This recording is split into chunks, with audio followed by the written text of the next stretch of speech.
जब मैं सुबह उठता हूँ तो यही सोचता हूँ कि जो मैं करने जा रहा हूँ उसके अंदर कोई अच्छी बात है या नहीं। और मैं बहुत किताबें पढ़ता हूँ। As a matter of fact मेरे पास खुद कुछ 15 या 20 हज़ार किताबें मेरे पास घर में हैं। और मैं हर वक्त दिन में 3 किताबें एक साथ पढ़ता हूँ। एक मैं अपनी गाड़ी में पढ़ता हूँ जब काम पर जा रहा होता हूँ, एक मैं सोने से पहले पढ़ता हूँ, और एक, आप ज़्यादा ना हंसे तो बताऊँ, बाथरूम में पढ़ता हूँ। सो आई रीड ऑल 3 बुक्स। और मैंने बहुत सारी सेल्फ हेल्प और सेल्फ रियलाइजेशन की किताबें भी पढ़ी हैं, लेकिन इस किताब की एक यूनिकनेस है। हर किताब यही कहती है कि अच्छा सोचो, अच्छा दिमाग में लाओ, अच्छे विचारधारा रखो, अच्छी विचारधारा रखो। लेकिन ये किताब के अंदर बताया गया है कि किस तरह वो विचारधारा आपके अंदर उत्पन्न हो सकती है। How can this be created from the inside. And the second unique quality of this book is कि ये सब कहना बहुत अच्छा है कि अच्छी विचारधारा रखो, लेकिन हमारे अराउंड इतनी नेगेटिविटी रहती है, हम हमेशा बुरे ख्याल इंसान को बहुत जल्दी आ जाते हैं। बट ये किताब के अंदर ये भी बताया गया है कि कैसे वो सेंटर को, वो सोर्स को टैप करके हम बुरे ख्यालातों से बचें। As a matter of fact ये हमारी ज़िंदगी की सबसे बड़ी लड़ाई होनी चाहिए। मैं इस किताब में से 2 पंक्तियाँ आपको बताना चाहूँगा कि हमें लगता है कि विचारों वाला रावण ज़्यादा शक्तिशाली है, पर उसे ताकत कहाँ से मिलती है? उसे ताकत हमसे ही मिलती है, हमारी सोच से मिलती है। इस किताब में उस सोच, उस सोर्स को कंट्रोल करना सिखाया गया है। और मैं इस्लामिक रिलीजन का हूँ, मैं मुस्लिम हूँ। हमारे में एक वर्ड है जो बहुत मिसयूज़ होता है, जिहाद। जिहाद का भी थॉट प्रोसेस बिल्कुल यही है कि हमारे अंदर जो बुरी सोच है उसको कॉन्कर करना, उसके लिए लड़ना, उसे जिहाद कहते हैं। बाहर सड़कों पे लोगों को मारने को जिहाद नहीं कहते। 2-3 बातें और कहूँगा लोगों के बारे में जिन्होंने मुझे यहाँ पर बुलाया है, इनसे मेरी मुलाकात हुई और बहुत अच्छा लगा मुझे। जैसा मैंने कहा कि सुबह उठते ही अच्छी थॉट्स सोचो। इस किताब में 2-4 लाइनें और ऐसी हैं जो मुझे लगता है हमको सोचने पर मजबूर करती हैं। If you get up in the morning and if you think only good thoughts, किसी के लिए बुरा मत सोचो, सिर्फ अपना अच्छा सोचो। मैं बड़ा सेल्फिश आदमी हूँ और मैं बिलीव करता हूँ कि अगर दूसरों का सोचने का मौका ना मिले, अपने लिए भी सिर्फ अच्छी बात सोचो। ये मत सोचो कि दूसरा हार जाए, ये सोचो कि मैं कैसे जीतूँ। It's only a way that you can turn around the same thought. Because as this book says, विश्व में किसी भी चीज के भौतिक निर्माण से पहले उसका विचारों में निर्माण होता है, which is true. I believe all things created in this world are created by our own thoughts. जो विचार होश और जोश में किए जाते हैं वे ही हकीकत को बदलते हैं। दुनिया वैसी नहीं है जैसा आप सोचते हो, दुनिया वैसी है जैसे आप हो।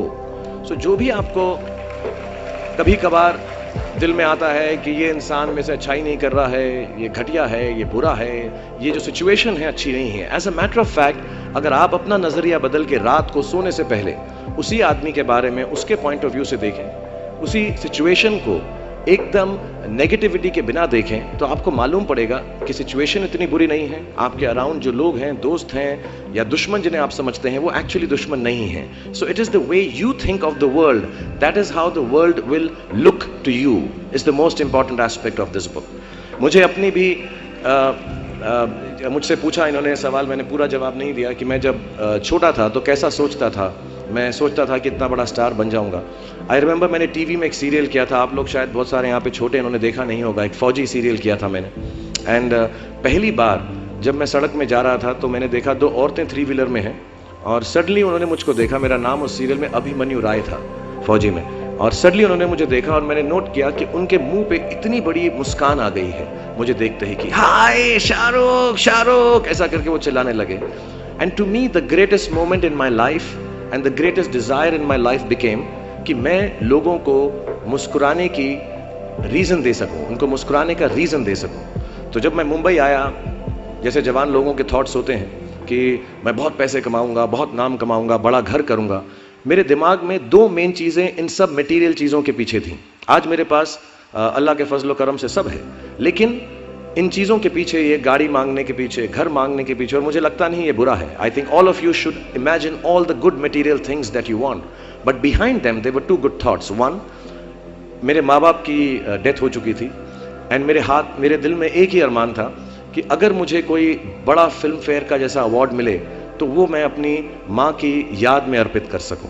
तो my main dream was that I should win the award and become so big that my mother can see me from heaven. मेरे दिल में ये था। और दूसरी बात ये थी कि जो भी मैं काम करूं, जितने साल भी मैं काम करूं, मैं लोगों को मुस्कुराने के रीजंस देता रहूं।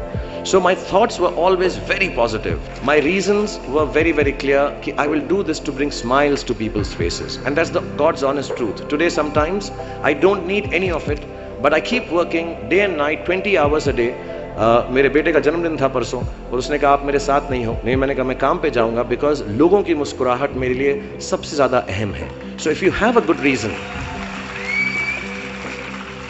if you have a good reason, all your thoughts and beliefs and everything that you want in this material world will come through. जितने भी जवान पीढ़ी के लोग यहाँ पर हैं मेरे जैसे, जो 20-22 साल के हैं, उन सब से मैं यही गुजारिश करूँगा कि प्रैक्टिकल पर्पसफुलनेस, कि जो काम आप कर रहे हैं उसका कहीं ना कहीं नतीजा अंजाम मिलना बहुत ज़रूरी है। अगर आप 8 घंटे काम कर रहे हैं तो उसकी आपको तनख्वाह मिलनी चाहिए। अगर आप फिल्मों में काम कर रहे हैं तो आपको उसके लिए अवार्ड मिलना चाहिए। जो भी मटीरियल चीज़ आपके दिल में है उसकी आस्था उसका दिमाग में उसको हमेशा रखें। मैं कभी भी किसी बच्चे को ये नहीं कहूँगा कि सारी ज़िंदगी सोशल वर्क में गुजार दो, अच्छे काम करो, सिर्फ प्रेयर करो। No, I think you should go and get what you want in life, all the material things. You should have a big house for your family. You should have a good car for your elder parents. You should be able to educate your sister and your daughter to the best possible way that you can. Please do all that. But somewhere in your heart, remember that each job that you do, जो भी कार्य आप करें, जो भी काम आप करें, उससे कहीं ना कहीं ह्यूमैनिटी का कुछ ना कुछ पॉजिटिव होना ज़रूरी है। कहीं ना कहीं पर उनका बढ़ावा होना ज़रूरी है। If you keep that thought in mind, मैं भी आपको बताऊंगा, कुछ लोगों ने स्टीव जॉब्स के बारे में सुना होगा। अभी रिसेंटली उनका देहांत हुआ। उनको कैंसर था, पैनक्रियाटिक कैंसर था। एंड उन्होंने एप्पल कंपनी सबसे बड़ी कंपनी मानी जाती है दुनिया के अंदर आजकल। उन्होंने अपने अंतिम समय में 6 महीने में रियलाइज़ किया कि जब भी मुझे मालूम पड़ा कि अब मेरी मौत करीब है, मुझको फेलियर और सक्सेस दोनों का डर या उससे खुशी ख़त्म हो गई। मेरे दिल में सिर्फ एक ही बात थी कि जब भी मैं कोई चीज़ बनाऊंगा, कंप्यूटर बनाऊंगा या कोई भी गुड बनाऊंगा, उससे इंसानों का, ह्यूमैनिटी का क्या फ़ायदा होगा। So I want to tell all the youngsters, please do whatever you want to do in terms of being well off materially, but somewhere keep a spiritual thought that the world should be a better place because you were born in it.